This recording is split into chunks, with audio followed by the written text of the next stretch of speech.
Hola Jordi querido, ¿cómo anda maestro? Buen día. Muy buenos días, Bruno, para ti, para todo el equipo de la radio y para la audiencia. ¿Cómo están? Muy bien, bueno, una mañana fresquita, no sé por dónde estás vos, ¿cómo viene la mano? Mira, yo ya estoy en el centro de la ciudad de Neuquén. 3 grados dice el auto, la temperatura de esta hora. Y en el Banco Nación hay una ambulancia y un coche de policía. Así que entiendo que ha pasado algo, capaz que con la gente que suele estar esperando, los jubilados, jubiladas a la mañana, algo había pasado ahí en el Banco Nación de la ciudad, así que te voy haciendo de cronista también, Bruno. Aparte, movilero, lamentablemente hace poquito se dio un caso también en el PAMI, ¿no? Donde falleció un jubilado que estaba haciendo también tramiteríos ahí en el PAMI y lamentablemente falleció ahí en el lugar. Tal cual, tal cual. Hace semanas atrás, días atrás Sí, sí. pasó. Bueno, esto es algo que lamentablemente y tristemente, nada, vamos viendo que sucede con más frecuencia cuando uno se arroja a ver los datos de fallecimientos, abandono de las personas, aumento y crecimiento de la pobreza en la población de jubilados y jubiladas, reducción de las comidas diarias, digamos, ¿no? Bueno, son todos algunos de los aspectos que hemos naturalizado en este intento de ordenar la economía, pero bueno, ¿a qué costos a veces es este intento de ordenamiento, no? Totalmente, totalmente. Una situación que, como decís vos, ¿no? Pareciera ser que, ya lo hemos hablado en otras oportunidades, ¿no? De manera subterránea empiezan a suceder y, bueno, a medida que va pasando el tiempo van a ir aflorando quizás con mayor intensidad y veremos quizás con el tiempo el verdadero y real impacto que han tenido estas decisiones políticas económicas que se han tomado en los últimos tiempos, ¿no? Totalmente, Bruno, eso en el aspecto social, que ya sabemos, o sea, hace prácticamente desde lo que fue la devaluación del comienzo del gobierno de Milei, que desde esa época hasta ahora, más o menos, se calcula que cada jubilado o jubilada de la mínima ha perdido unos 2 millones de pesos. Ese es el dinero total que el jubilado ha dejado de percibir, digamos, en relación a la anterior fórmula. Y es muy interesante también ese estudio porque indica, ha hecho el cálculo de la pérdida de poder adquisitivo también de los trabajadores. Para que haya aquí un quilombo de tráfico porque está permitido que yo pueda decir hasta ahora un imbécil está estacionando en segunda mano y A nos todos les está pasa. y nos está cagando la onda de la columna con lo bien que la llevábamos. No, se calcula que el empleado del Estado, más o menos, en términos de pérdida de poder adquisitivo, ha perdido del 100, digamos, su sueldo hoy sería 79 y eso serían más o menos 6 millones de pesos que cada trabajador y trabajadora del Estado Nacional ha dejado de percibir, digamos, ¿no? Entonces, bueno, son datos que efectivamente muestran una realidad que para determinados sectores está siendo muy cruda. Vos después podés decir, no, los empleados se lo merecen, hijos de puta, bueno, todo lo que Sí, vos sí, sí. quieras, pero esa es la realidad, que en 2 años te sacaron 6 millones de pesos del sueldo, digamos, de un sueldo que tampoco es que era muy alto, ¿no? Totalmente. Y lo otro que estamos viendo, Bruno, que también empieza a ser más preocupante, porque estos son datos que hacen a ese ajuste del presupuesto económico, de un presupuesto, recordemos que desde que asumió Milei, la Argentina no tiene un presupuesto aprobado por, Por eh, Congreso. por el Congreso, digamos, seguimos jugando a esto, ¿no?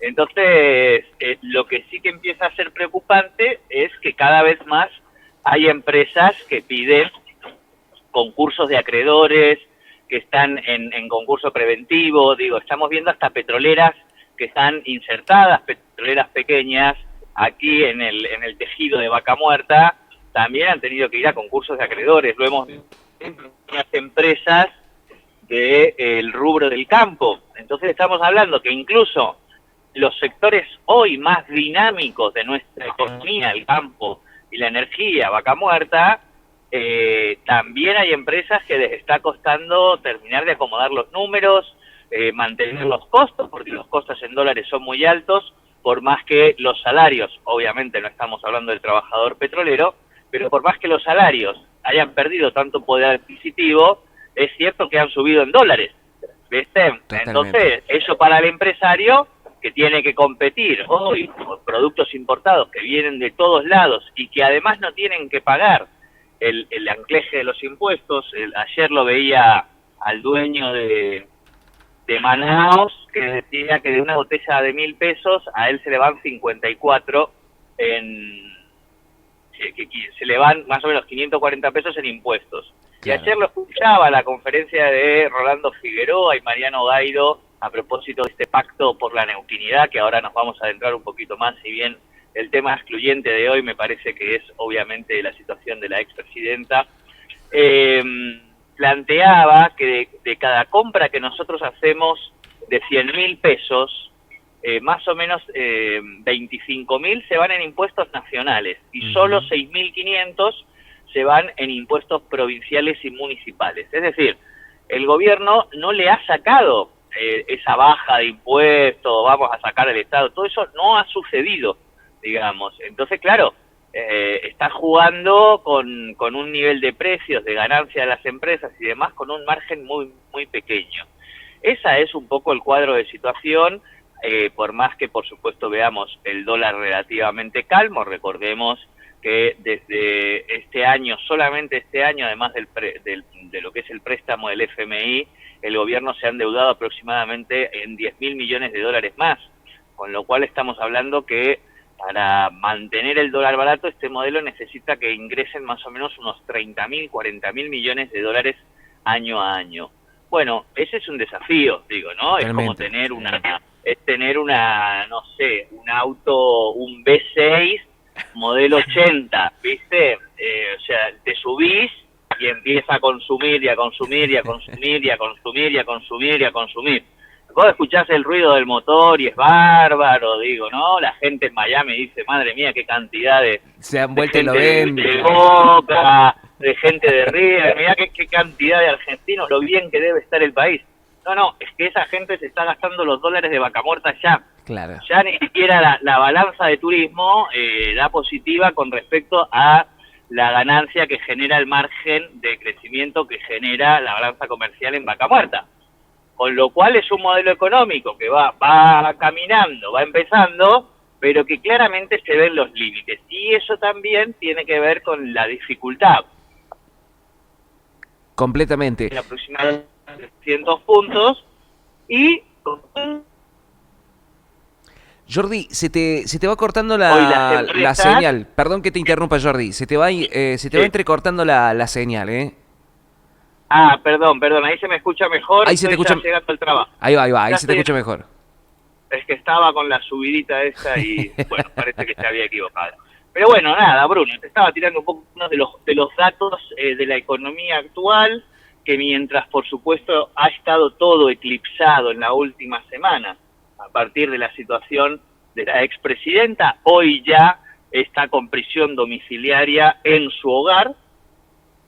Sin lugar a dudas siguen pasando cosas, entre ellas, por ejemplo, que tenemos ahora una suerte de FBI, llamado DFI, y que depende de Patricia Bullrich, y que básicamente tiene que ver con seguir preocupándose de cuestiones que no hacen a la libertad. Es decir, hoy ni siquiera necesita ese cuerpo una orden judicial para meterse en tu casa, básicamente por estar haciendo un patrullaje en redes sociales. Totalmente. Entonces, la verdad que se está poniendo un poco feo en algunas cuestiones. Pero Bruno, me gustaría compartir con vos un texto a propósito de la situación de Cristina, que escribí el fin de semana en Tercer Puente y que ha tenido muchísima repercusión. Y me parece que está bueno, no pierde vigencia todavía. Totalmente. Y me parece que está bueno que los oyentes de esta columna también puedan disfrutarlo. Totalmente. El texto dice así, Bruno. En esta larga noche argentina, donde el poder dicta condenas con la tinta del privilegio, Cristina Fernández de Kirchner se ha convertido en una fusilada que vive. Como Antígona desafiando el mandato injusto, como Juana de Arco enfrentando la hoguera, como los fusilados de José León Suárez, que narró Rodolfo Walsh, Cristina sobrevive al intento de ejecución simbólica. Herida, pero de pie, condenada, pero viva, proscripta, pero más presente que nunca. En 1956, Rodolfo Walsh, recogió los testimonios de hombres que sobrevivieron a un fusilamiento real. Hoy los fusiles son otros, sentencias judiciales, editoriales cargadas de odio, titulares que hieren como proyectiles. Cristina es esa voz que no se deja enterrar, que resiste desde el lugar más alto, el de quien ha sido condenada por desafiar al poder real. La historia argentina se escribe entre heridas y resistencias, desde Perón proscripto hasta los desaparecidos. Cada intento por callar a quienes se enfrentan al poder dejó mártires y símbolos. Cristina se inscribe en esa tradición, como Evita, enfrentando el odio de clase, como el Che, convertido en bandera, como Perón, eternamente vigente. Ella es parte de ese río subterráneo de la historia que jamás se deja secar. La cancha, como siempre, está inclinada. La Asociación Empresaria Argentina, los jueces amigos, los dueños de los micrófonos y las portadas juegan del mismo lado. Pero Cristina, como Maradona o Riquelme, se niega a ser empleada del poder. No pide permiso para jugar su partido y, como ellos, tiene el mayor de los poderes, el amor de la gente. Un poder que los poderosos no comprenden ni toleran. Frente a ella, Milei es una nota al pie, un ruido menor en una historia mayor, un Quijote caricaturesco que pelea con sombras. Cristina impone otra escala, su sola presencia convierte el ataque en épica, la injusticia en causa. Y Macri, mientras tanto, es un fusilado, pero en este caso por el voto popular, derrotado por la democracia que aún pretende manipular, sigue operando desde las sombras, como fantasma de un proyecto que ya fue.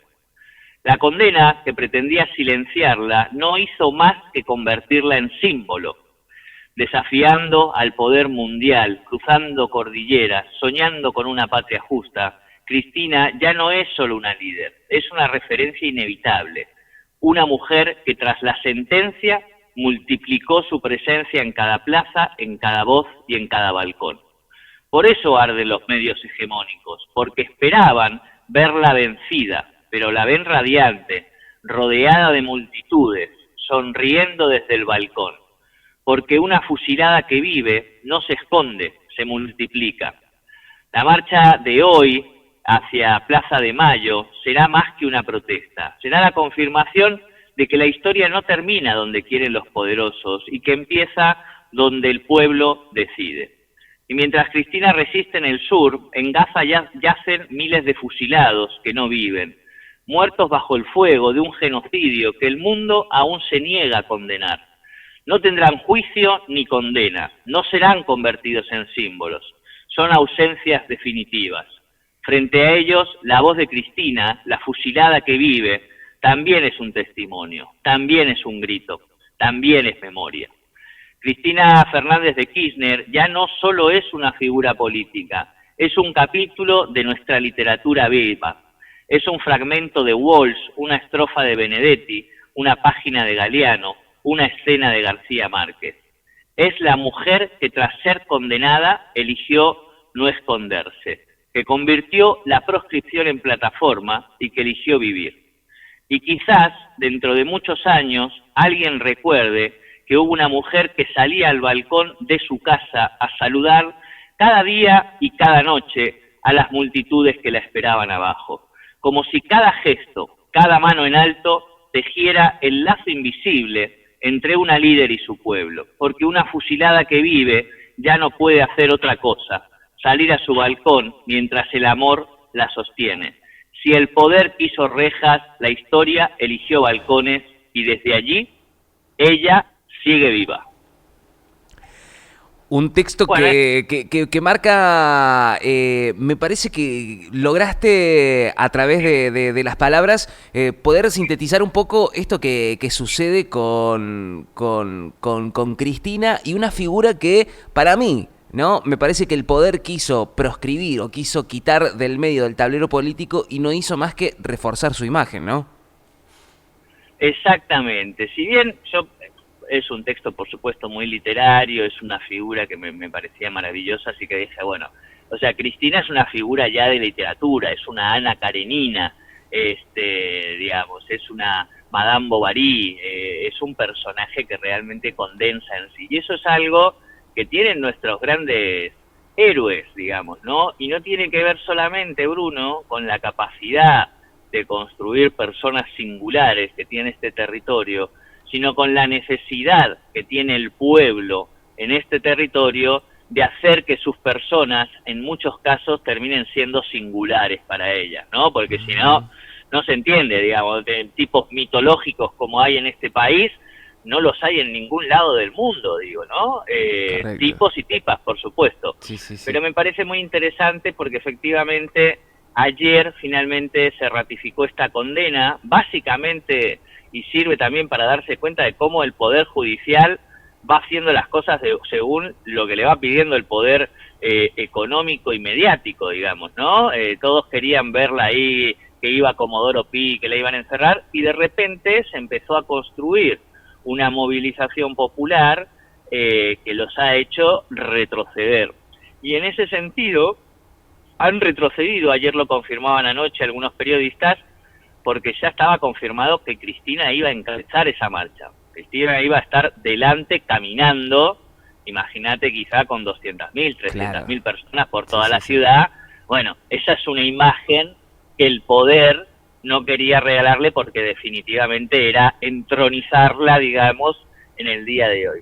Así que finalmente esa imagen de humillación, de indignidad, que era lo que se estaba disputando en definitiva en estos días, en cómo se materializaba y se cristalizaba esa condena, inicialmente no ha sucedido.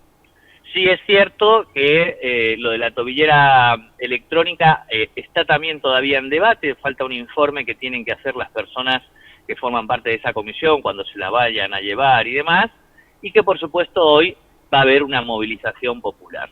Dicho esto, y convertida en este personaje literario, el desafío que tiene por delante el peronismo es todavía más grande que el que tenía antes. Antes, claro. Porque si bien hoy tiene un sentido, un para qué que ordena y motoriza a la gente, es un sentido que tiene patas cortas, digamos, todo por Cristina, pero Cristina no va a ser candidata, digamos, no puede serlo.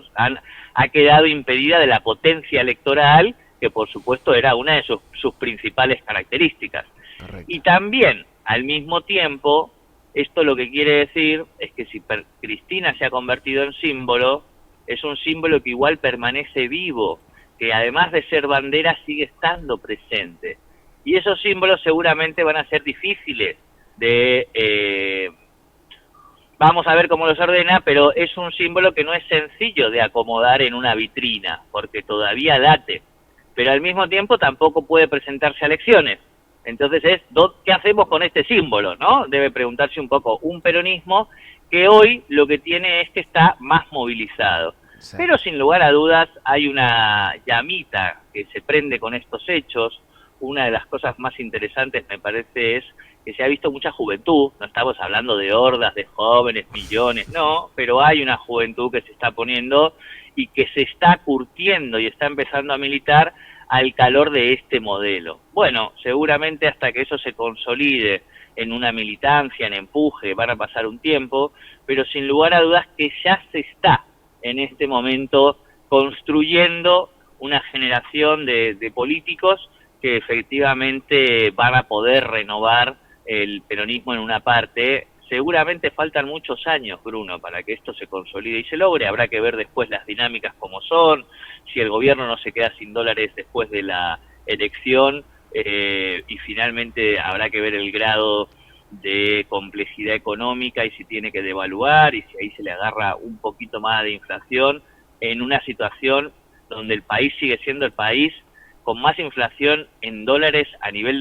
del mundo, digo, porque ahora nuestra inflación es un poco en pesos, pero cada mes es en dólares. Exacto. Entonces eso dificulta cualquier presupuesto empresario, digamos, cualquier planificación presupuestaria que tenían las empresas lo complejiza mucho más. Con lo cual vamos a ver a partir de hoy, finalmente después de esta marcha, que en cierta medida va a cerrar una etapa para empezar a abrir otra nuevamente. Una etapa en la que seguramente después de 11 días de estar afuera del país, suponemos que el presidente va a tomar cierta centralidad, pero es muy impresionante, Bruno, que hace prácticamente 10, 11 días, 2 semanas, estamos Milei hablando que aparece en los debates, que parece como un niño chiquitito frente a la figura histórica de la que estamos hablando en estos tiempos, ¿no? Bueno, yo creo que Milei va a tener otra trascendencia que Macri en el gobierno, pero me parece que cuando hablamos de figuras históricas, Milei y Macri quedan muy chiquitos todavía, ¿no? Milei todavía puede construir una carrera histórica importante. El caso de Macri, como dice Cristina, es un fracasado que con todos los resortes del poder, por primera vez un presidente no pudo renovar su mandato, que no tiene el voto popular. Así que la historia de Macri ya está un poco marcada en los libros, digamos, y en el bronce de nuestro país. La de Milei todavía falta. Lo que sí sabemos es que a día de hoy la figura de Cristina Kirchner, sin lugar a dudas, da cuenta de la política más importante en este país, en este siglo. Completamente, ¿no? Una situación política que seguramente, como decías vos, ahora el peronismo seguramente se tendrá que reordenar después de esta marcha. Habrá que ver cómo continúa, si este impulso, ¿no? Este encolumnarse detrás de Cristina, tras lo sucedido con el fallo histórico de la Corte Suprema de Justicia, hay que ver cuánto tiempo dura esa unidad, ¿no? Dentro del peronismo, para que finalmente decante en quién será el próximo liderazgo, si se quiere, o quién toma la posta de esa conducción. Bruno, antes, cuando vos en todo este quilombo del peronismo, cuando vos te encolumnabas con Cristina, te encolumnabas con la política que tenía siempre mayor intención de voto del peronismo. Claro. Hoy te encolumnás con alguien que no tiene ese escudo electoral.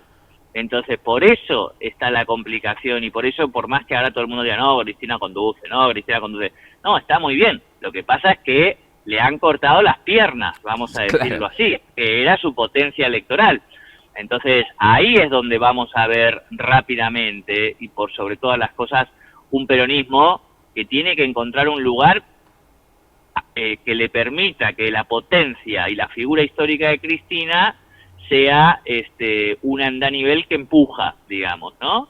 Y no que lo que hace es alejarte de las posibilidades reales de construir una mayoría que te permita gobernar el país, que en definitiva es lo que quieren los gobiernos. Bueno, toda esta situación, en todo este quilombo que hemos tenido esta semana, ayer se firmó el pacto por la neuquinidad, el gobernador con Rolando Figueroa a la cabeza y con el intendente de la ciudad, Mariano Gairo, pero eso, si te parece, Bruno, lo dejamos para la semana que viene y traemos, después de todo este análisis más nacional, el análisis provincial. ¿Qué va a pasar con la neuquinidad ahora que no hay un MPN enfrente?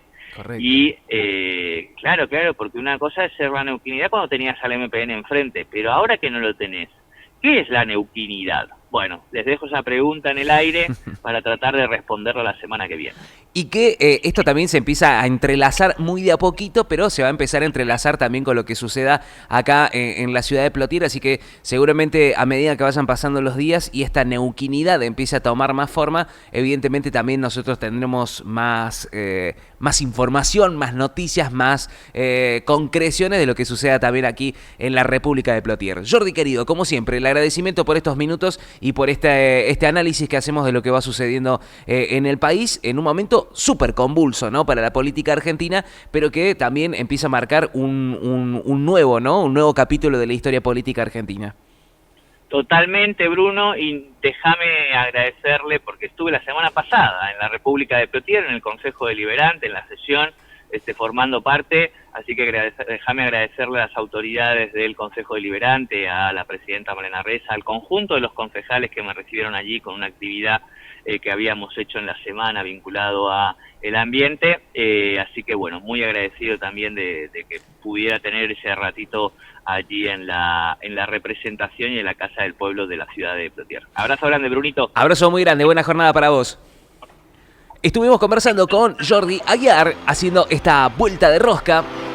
Bueno, justamente repasando quizás lo más importante que tiene que ver con lo que viene aconteciendo en la República Argentina, y es sin dudas esta confirmación de la condena de prisión domiciliaria por parte de la justicia para con la expresidenta Cristina Fernández de Kirchner.